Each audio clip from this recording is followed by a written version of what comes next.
Hello friends, welcome to KT Research Guidance Bureau. Myself, Dr. Kumudini R. Thakur, would like to say few words for the Bureau. This Bureau is very helpful to various types of students, research students, postgraduate students, and those who are interested to clear NET, SLAT, or other competitive exams. Not only this, it is very helpful to undergraduate students and those who are interested to increase their knowledge. So my humble request to you, please subscribe the Bureau, give your comments and favor for the Bureau. This session is in a continuation of ratio analysis. Part 1 gives you the complete idea about theoretical background of ratio analysis, classification of ratios, formulas for them, and the basic problems. Second part was specially for multiple choice questions. And third part will give you the idea about multiple choice questions as well as short sums. Anyway, paper setter can set the question. If you have the clear idea, you can solve any of the question very easily. So let's begin with the first one. The question is, higher the ratio, the more favorable it is. Doesn't stand true for four options are there: operating ratio, liquidity ratio, net profit ratio, and stock turnover ratio. What is the question? Higher the ratio, the more favorable it is, doesn't true. Let's try to understand with the easy ratio. Suppose net profit ratio. If it is higher, then it is favorable. Same is the case for liquidity and stock turnover ratio. While operating ratio is for operating expenses. If your expenses are more or your ratio is high, it is obviously not favorable. So, the right answer is A, operating ratio. I hope you have followed the question and answer also. Let's move to second one, that is for collection from debtors. Again, there are four options: increases current ratio, decreases current ratio, C has no effect on current ratio, and D none of the above. So, debtors ratio, if you collect the amount from debtors, then obviously current ratio decreases. So, your right answer is B, decreases current ratio. This sum was little bit easy. So, it is easy to understand. Third one is specially for expenses ratio. Which ratio is considered as a expenses ratio? Four options are there: factory expenses ratio, selling expenses ratio, finance expenses ratio, and D stands for administrative expenses ratio.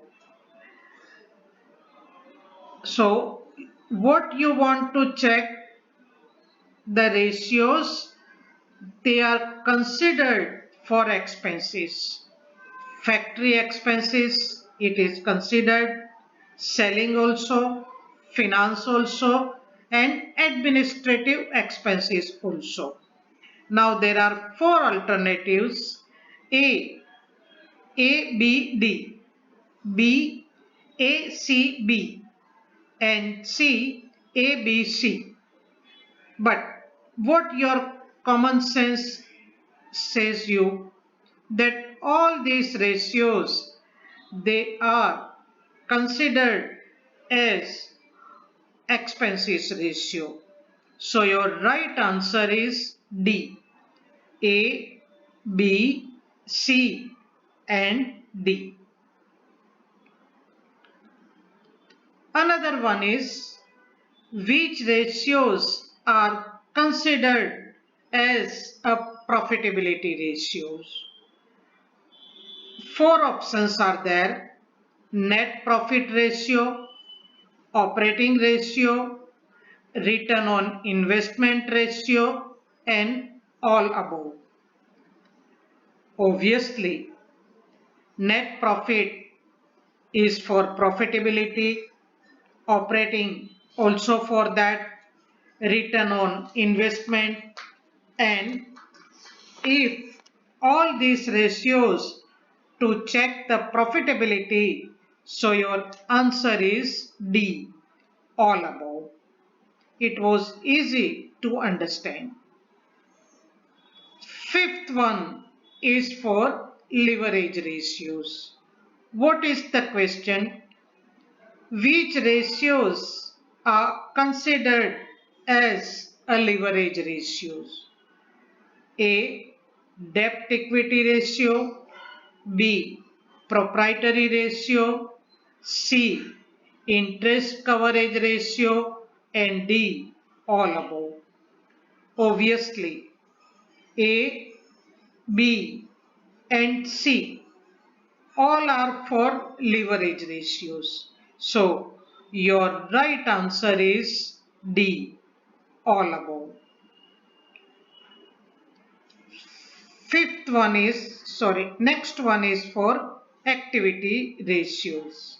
Activity ratios includes A, stock turnover ratio, B, debtors turnover ratio, C, working capital turnover ratio and D, operating ratio.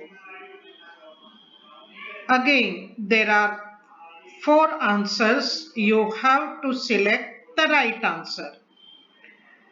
A, in A, B and D means stock turnover, debtors and operating. B is B, C and D. C gives you the answer A, B and C and D is for all above. Now you know if you want to check the activity then obviously stock turnover you have to find out same way. Debtors also you have to find out. Working capital is also there and last one is operating. So your right answer is A, B and C. This much theoretical background is enough. Now let's move to small sums. Determine current ratio from the following particulars.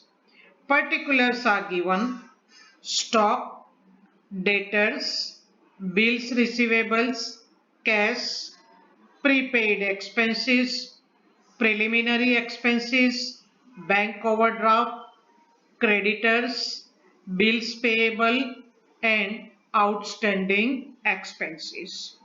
What you have to find out current ratio. First of all, think about the formula. What is the formula for current ratio? Current assets by current liabilities. Now check the particulars, and from the particulars find out first current assets, stock, debtors, bills receivables, cash, prepaid expenses. Now do sum total of these current assets. Same way, find out current liabilities. Obviously, your bank overdraft, creditors, bills payable, and outstanding expenses.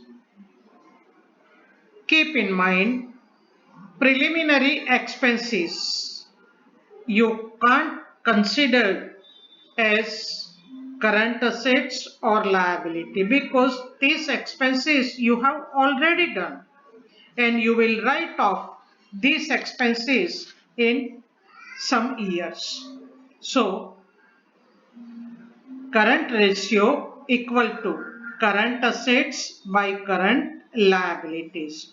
So sum total of your current assets, stock 1,20,000, debtors 1 lakh, bills receivables 30,000, cash 50,000, and prepaid expenses equal to 3,20,000. Now liabilities, bank overdraft 30,000 plus creditors 1,10,000, bills payable 20,000, and outstanding expenses, they are 10,000. So total current liabilities are 1,70,000. So your answer is 1.88. Now four options are there, A, B, C, D, and in D it is given 1.88. So your right answer is D, 1.88. So this sort of sums you can consider in short sums also. And if there is a multiple choice paper style, then this way they will give you four options. But first you have to find out the answer, and then you can find out in A, B, C, D which gives you the correct answer, and that will be your correct answer. Next question is for liquidity ratio. In this one, stock, debtors, bills receivable, cash, prepaid expenses, preliminary expenses, bank overdraft, creditors, bills payable, and outstanding expenses. Particulars are same. We want to understand the difference between current ratio and liquid ratio. So same way, remember the formula for liquid ratio. Liquid ratio is equal to liquid assets by liquid liabilities. Now you find out current liabilities and current assets. So liquid assets is equal to current assets minus stock. Why you can't consider stock as liquid assets? Because you are unable to sell the goods. That's why it is stock. So easily you can't convert into cash. Now liquid liabilities is equal to current liabilities minus bank overdraft. Why you have to deduct bank overdraft from current liabilities?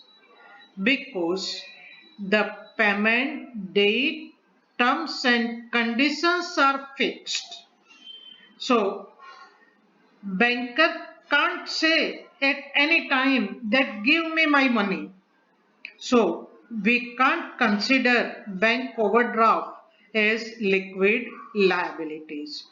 So your liquid assets is equal to 2 lakhs because your current assets were 3,20,000 minus stock 1,20,000 is equal to 2 lakhs, or you can do some total.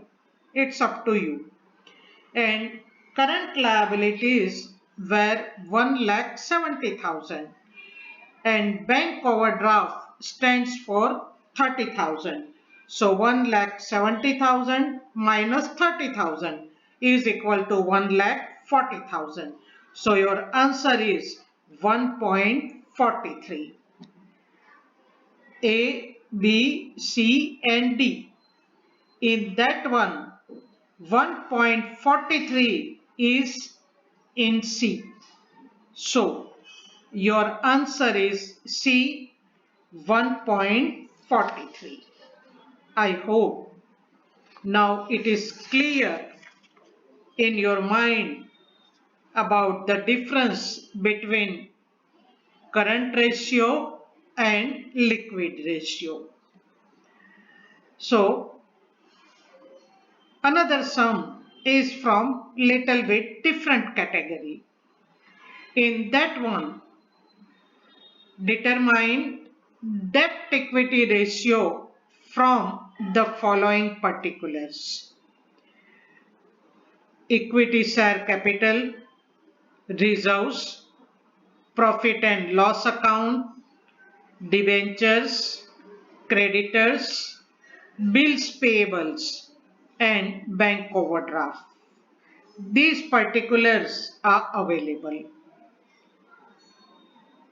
So first of all, write down the formula for debt equity ratio.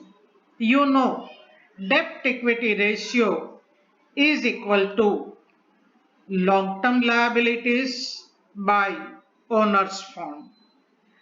Debt equity. See the name of the ratio. Debt means your liability. Equity means equity share capital. It is for owner's money.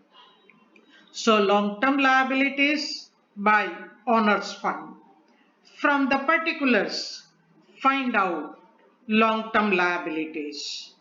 Obviously, creditors, bills payable, bank overdraft, you can't consider as long-term liability. Only one is there, that is 10% debentures, 4 lakhs. Now the case is for owner's fund. First, equity share capital is owner's fund. Reserves means undistributed profit and profit and loss account. So 10 lakhs plus 4 lakhs plus 2 lakhs. So 4 lakhs by 16 lakhs into 100 is equal to 25 percentage. A gives you the answer for 25%. So your answer, correct answer is A, 25. What this ratio indicates? That owner's fund is 4 times more than the long-term liability. So it is good. When you will do your research work, that time you have to interpret the ratio. And if you are interested to invest your money in stock market, these things you have to understand.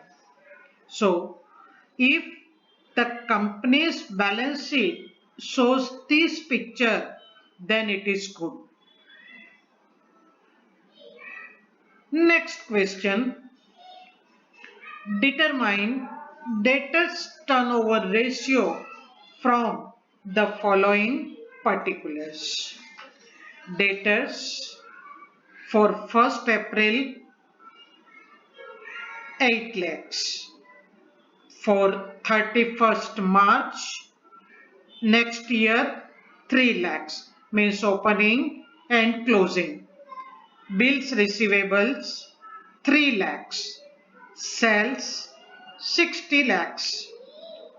Credit and cash sales ratio 4:1. 4 options are given.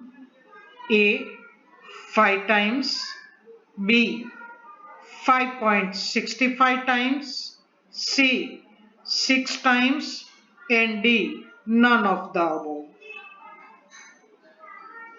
Always first calculate the ratio. Find out your answer and then find out from the option which option is as your answer, then select one. You know the formula for debtors turnover ratio. Debtors turnover ratio equal to credit sales by average sales plus bills receivables.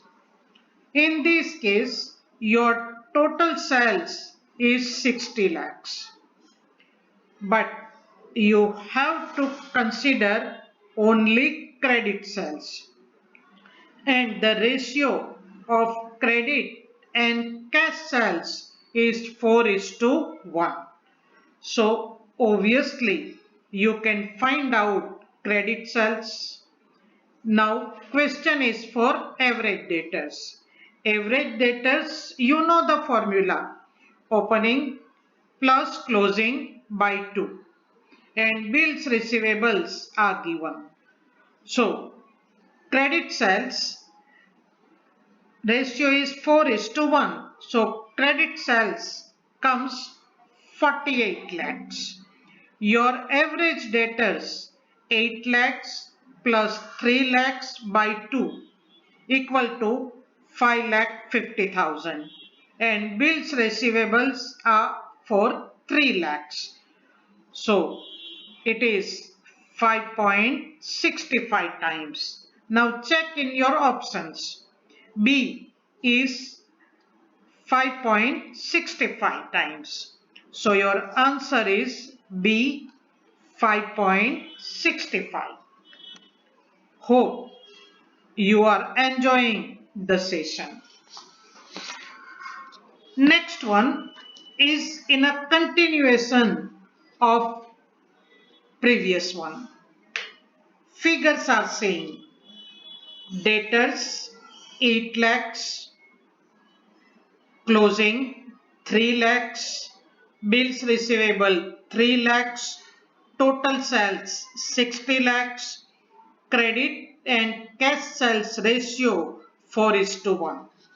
But what you have to do? You have to determine debtors ratio. So first part is saying debtors ratio credit sales by average debtors plus bills receivable. Up to this you already find out. So it is 5.65 times. Then debtors ratio is equal to 365 by 5.65. So your answer is 64.60. So it is about 65 days. So your answer is B, about 65 days. So this way you can find out. Next one is for capital employed. Determine capital employed. Equity share capital 7 lakhs. 8% preference shares 5 lakhs. 10% debentures 4 lakhs. Retained earnings 2 lakh 10,000. 10% public deposits 1 lakh and fictitious assets 35,000. Again, four options are there. First, we will find out our answer and then we will check it. What you have to determine? You have to determine only capital employed. So, what do you mean by capital employed? Capital means total capital. Total capital means owner's capital plus borrowed capital.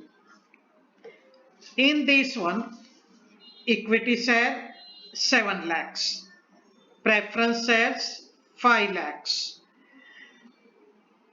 Your debentures are also given, retained earnings, public deposit, and from them you have to deduct fictitious assets. So when you find out capital employed, that time these sort of assets you have to deduct.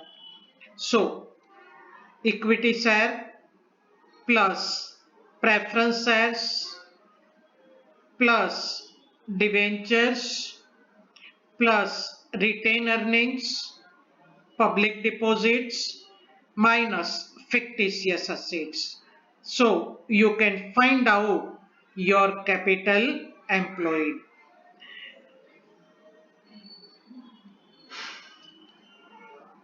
Again,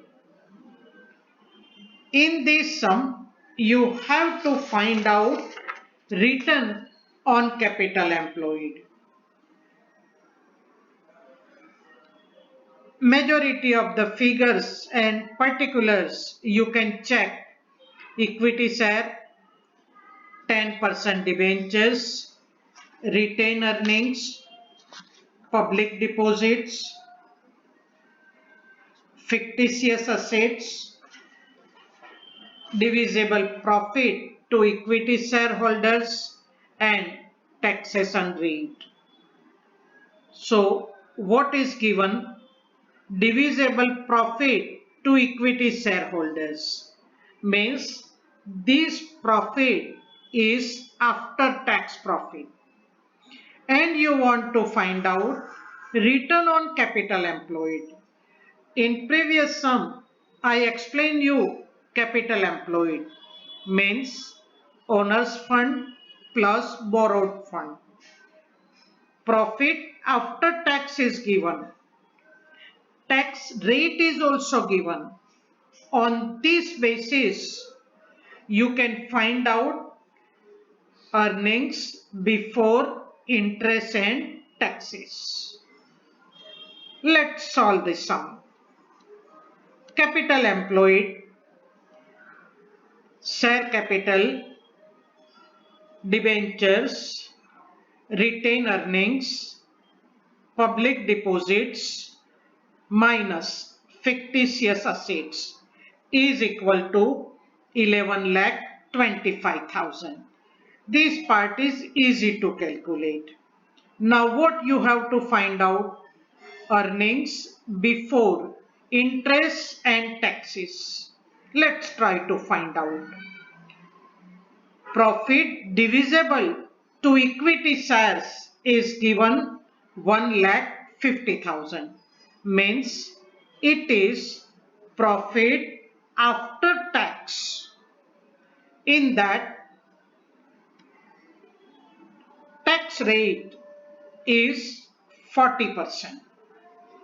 So your profit before tax is profit after tax plus taxation is equal to 2,50,000, and your interest on public deposit and debentures 2 lakhs, public deposit 50,000.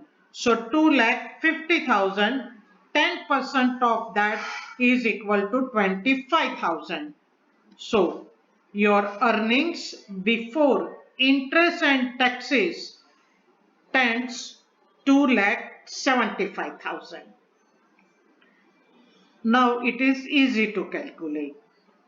Return on capital employed is equal to EBIT, earnings before interest and taxes, by share capital plus reserves plus long-term liabilities, or you can say loans, that you already find out. 2,75,000 by 11,25,000 into 100 is equal to 24.44%. So your answer is C, 24.44%. Again, capital employed, now it is easy to find out. Profit after tax is given, so for before tax add taxation amount. Then you can find out before tax profit. If you want to find out earnings before interest and taxes, then add interest on profit before taxes. So you can find out earnings before interest and taxes. Formula is EBIT by share capital, reserves, long-term loans.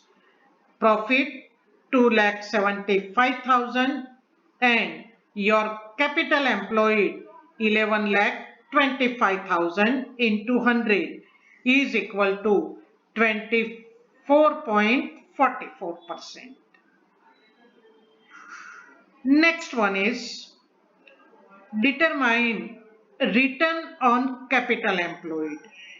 Previous sum was also for the same, and this is also the same you have to find out.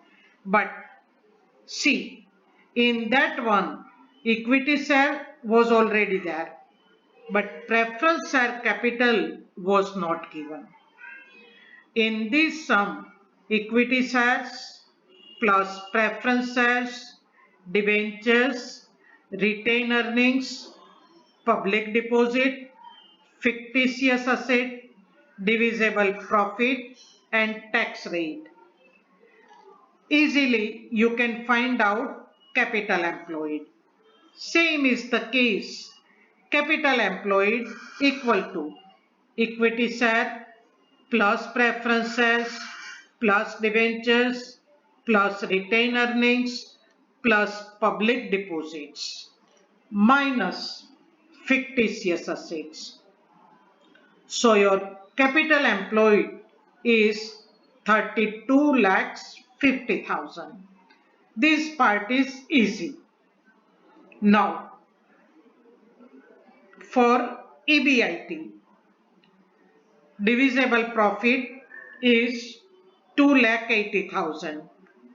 In this case, preference shares are given, and you know, if you want to give dividend to your equity shareholders, before that you have to give to your preference shareholders. So that dividend you have to add. So divisible profit 2,80,000 plus preference dividend 80,000. So profit after tax is 33,60,000. Same 40% taxes. So that taxes comes 2,40,000. Add in profit after tax. So you will get profit before tax. In that one, add interest on borrowed capital, debentures and public deposits. 4 lakhs plus 1 lakh is equal to 5 lakhs. 10% of 5 lakhs is equal to 50,000. And do some total. 6 lakh plus 50,000 is equal to 6 lakh 50,000. Now both figures are available. Capital employed and EBIT put into formula. Formula is same. Return on capital employed is equal to EBIT by capital employed, or you can say share capital plus reserves plus long term loans. So 6 lakh 50,000 by 32 lakh 50,000 into 100 is equal to 20%. So your answer is 20%. Now I hope return on capital employed is clear in your mind. So moves towards another thing. In this example, you have to determine interest expenditure ratio. Determine interest expenditure ratio from the following particulars. Particulars are 13% debentures 3 lakhs, 8% Bank of Baroda's loan 2 lakhs, sales 50 lakhs, sales return 3 lakhs. You know formula for interest expenditure. Obviously, formula is interest by sales into 100. Interest you have to find out. Debentures 3 lakhs into 13%, 39 lakhs. 8% loan 2 lakhs into 8% equal to 16,000. So your total interest is 55,000. Sales, total sales and sales return, both items are given. We have to find out net sales is equal to sales minus sales return. So 55,000 by 50 lakhs minus 3 lakhs is equal to 47 lakhs into 100 is equal to 1.17%. This ratio is comparatively easy to find out. So one example is enough. Next one is about long-term funds and fixed assets. Determine long-term funds to fixed assets ratio. Equity share capital, preference share capital, debentures, long-term bank loan, share issue expenses till they are in your books of accounts, means you have not write off that one. Retained earnings, fixed assets and current assets. All these items are given. You have to calculate long-term funds to fixed assets. So you have to calculate first of all long-term fund. Easily you can distinguish long-term funds and other things. Capital employed, that is equity, preference shares, debentures, loan, retained earnings. Do sum total of these things. It comes 1 crore minus fictitious assets. Keep in mind, in example, all the time these sort of assets they will give you. They want to test whether you are able to find out correct capital employed or not. So don't forget to deduct fictitious assets. So it is 97 lakhs. Long-term funds to fix asset, you are in either TY, MCOM or your research students. So no need to explain fixed assets. Long-term funds 97 lakhs by fixed assets, it is already given 80 lakhs. So your answer is 121.25%. It is easy to find out, and if you are unable to remember the formula, then read the sentence twice. Long-term funds and fixed assets. So long-term funds are first divided by fixed assets. This way also you can remember the formulas. It is easy and your answer is 121.25%. This is for creditors turnover. What is given? Determine creditors turnover and payment period ratio. Total purchase 30 lakhs. Credit to cash purchase 2:1. Creditors 4 lakhs. Bills payables 1 lakh. Both you have to find out. So in option A, B, C, D, both answers are given. 4 times 91 days, 4 times 61 days, 5 times 91 days. So find out first creditors turnover and afterwards payment period. Creditors turnover is easy to find out, is equal to credit purchase by average creditors plus bills. Credit purchase, that is given, total purchase 30 lakhs and ratio is 2:1. So your credit purchase is 20 lakhs and average creditors 4 lakhs plus 1 lakhs.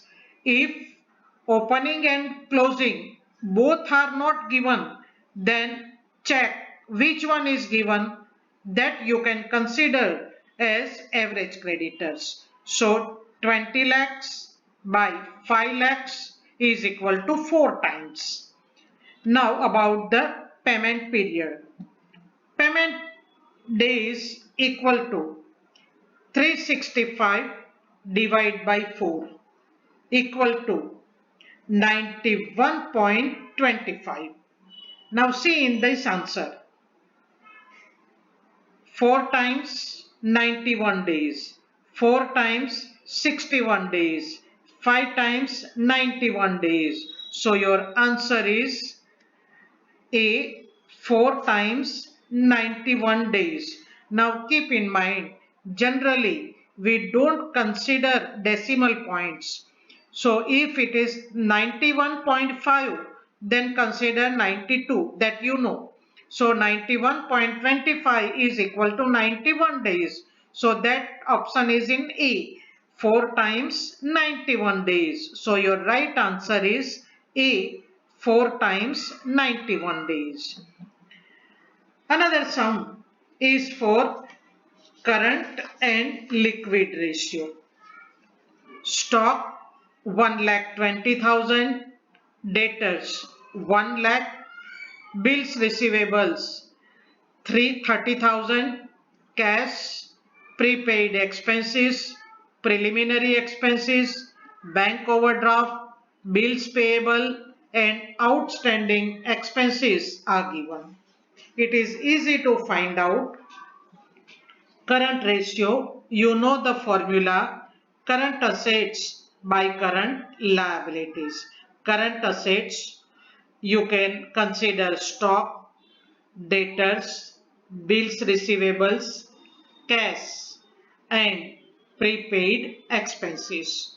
Do sum total, that totals is 3,20,000. Now current liabilities, bank overdraft 30,000, creditors 1,10,000, bills payable 20,000 and outstanding expenses are 10,000. The total is 1,70,000. So your answer for current ratio is 1.88. Now liquid ratio, you know, liquid assets by liquid liabilities. Liquid asset is equal to current assets minus stock.